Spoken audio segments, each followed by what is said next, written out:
င်္ဂလာပါရှင်ဒီနေ့ကတော့ဘောနော်တောကနေမြို့ကိုတွေ့တဲ့ကောင်မကြီးရဲ့အကြောင်းပြောပြပါမယ်ဒီကအခုကတော့မြို့ကိုရောက်လာပြီပေါ့နော်ကျမကတော့အိမ်ငှားထားပါတယ်ရှင်ကျမအိမ်ကတော့မြို့ဝမှာရှိပါတယ်ဒီအိမ်လေးတော့နော်အိမ်လေးကလည်းအရင်လေးကောင်းတဲ့ကပတ်ကြီးတွေပါတော့ထိုးလို့ရတယ်ကျမကအခုဒီကိုမနက်8:50မှာထွက်လာတယ်ပေါ့နော်ညအနောက်ကျမှအိပ်ဖြစ်မယ်ဘာကြောင့်လဲဆိုတော့ကျမဒီအလုပ်တည်နေလုံးနေရအရင်ဟိုမှာလေးပစ္စည်းပဲတွေ့တယ်ကျမအလုပ်ရှောက်အောင်လို့အဲဒါကြောင့်မို့ပါဒီတချို့မယ်ပေါ့နော်တချို့ပါမယ်ဒီချို့ပြီးကျမအလုပ်တော့ရှောက်ပါတော့မယ်ကျမအလုပ်တစ်ခုကိုတွေ့တာတော့ဘန်မှာလုံးလောက်မှာပေါ့နော်ဘန်ကုမ္ပဏီတစ်ခုတွေ့ကျမအလုပ်တော့ရှောက်ပါပါကျမကြိုက်တယ်ကျမကရွာမှာတော့ကျမမိဘတွေရှိပါတယ်ဒါပေမဲ့ကျမမိဘတွေနဲ့ကျမကိုဒီပေါ့နော်ဒီမှာလုံးခိုင်းလို့လွတ်လိုက်လို့ကျမကလာတာပဲလာလို့တော့တိုင်းကျမတင်းကြည့်နေတဲ့အလုပ်တော့ရှောက်ပါမယ်လာတယ်လားဒီဆုံးကျမဒီအလုပ်ကုမ္ပဏီကဘယ်နားမှာရှိရဆိုတော့ကြည့်ကျမအင်းနေနေလေးတော့ဒီကားလမ်းမကသွားရင်တန်းနေရတယ်ဒီကုမ္ပဏီကိုသွားမှာပါကျမမနက်စာတော့ရွာမှာစားလာခဲ့ပါတယ်မိုးဟင်းကပူပူလေးပါမိုးဟင်းကပူပူနဲ့အရသာရှိရမိုးဟင်းလေးစားတော့ခဏလေးမှရွာနေပြီးတော့မြို့လာပြီးငါနေမြို့လာပြီးတော့ကားမောင်းလာတယ်အခုပဲကားပြန်မောင်းရတယ်ဒီမှာကားပြန်မကဒီလမ်းကျိုးလေးကိုချိုးရမှာပါကျိုးလေးချိုးရင်တော့ဒီမှာဆီယာမလည်းလုပ်လို့ရတယ် nurse လည်းလုပ်လို့ရအလုပ်ဝင်ကောင်းနေရအများကြီးပဲမကျမကအလုပ်ကိုဘန်လုပ်ကိုကျွေးဆိုကျမဆီယာမလည်းအရင်နားလေnurse ဆိုလည်းကျမကဘွဲပညာတက်လာဆိုလည်းဘွဲတော့ရထားတယ်ဒါပေမဲ့ကျမသိနားမလဲပါဘူးအဲ့ကိစ္စဒီမှာဒီဘက်ကနေလမ်းကျိုးတော့ရှိရကုမ္ပဏီလေးပါဒီမှာကုမ္ပဏီကျော်တိုင်း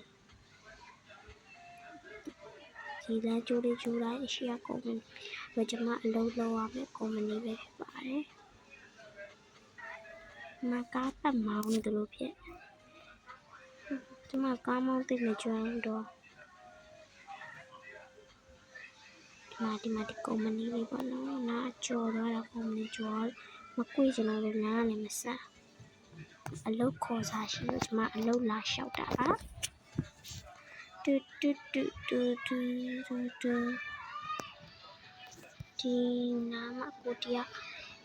ကျမဒီမှာအလုပ်လျှောက်ချင်လို့ရလားမသိဘူးရှင်ရတာပေါ့ဗျ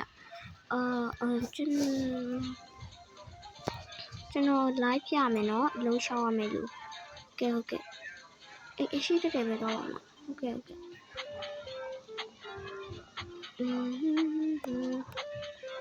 ီမှာဘန်အလုပ်ဆိုလူတွေကများတယ်ပေါ့နော်ဟုတ်ကဲ့ရှင်ဒါကျွန်တော်တို့ရဲ့မန်နေဂျာပါမန်နေဂျာရှိမှအလုပ်မေးရမယ်ပေါ့နော်ဟုတ်ကဲ့ပါဆရာကျွန်တော်ကျမကဒီမှာအလုပ်လေးလျှောက်ချင်လို့ရလားမသိဘူးရှင်ရတာပေါ့ဒီအဲ့ဆိုကျမဘယ်လိုရအလုပ်လျှောက်ရမှာလဲမသိအမကဒါနဲ့ညီမလေးကဘွဲပညာတက်တာဟုတ်ကဲ့ဘွဲပညာတက်ပါရှင်အဲ့ဆိုရင်တော့ညီမလေးကလုံခွင်ကောင်းလေးရတယ်ပေါ့နော်ဘန်ဒီဘာတွေထုတ်တယ်ဆိုရင်ကုမ္ပဏီတွေပါမလို့စင်းတွေပါတွဲရမယ်လုပ်ကိုလုပ်ရမယ်ဒီနေ့အလုပ်စားဆိုရဒီနေ့က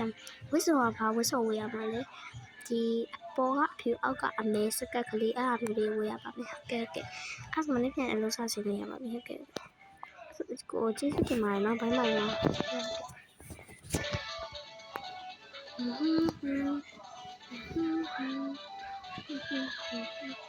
ဒီနေ့ကနေစပြီးအလုပ်စားစီရတော့မယ်တဲ့ပြောလိုက်တာ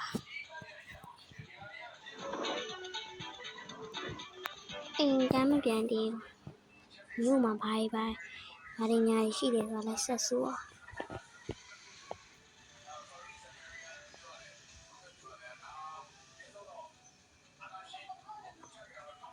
ဒီမှာဒီနေရာတစ်ခါမှမရောက်ဘူး မမျိုးသာရောက်လာတော့ဒီပန်းချံတစ်ခေါင်ရောက်သေးဘူးဝါတာဖော်ရှိရဲ့ပန်းချံမရောက်ဘူးဒီဟိုပန်းချံတွေကတော့အေးချမ်းလိုက်တဲ့ကလေးတွေစော့နေကြဒါဆိုတော့ဖဝန်းလေးကတော့ပြီးဆုံးတော့ပါပြီဖတူးလေးမှာဆိုတော့ကောင်မလေးကအလုံးလျှောက်ပြီးအလုံးလောက်တာလေးကိုပြမဖြစ်ပါအားလုံးတ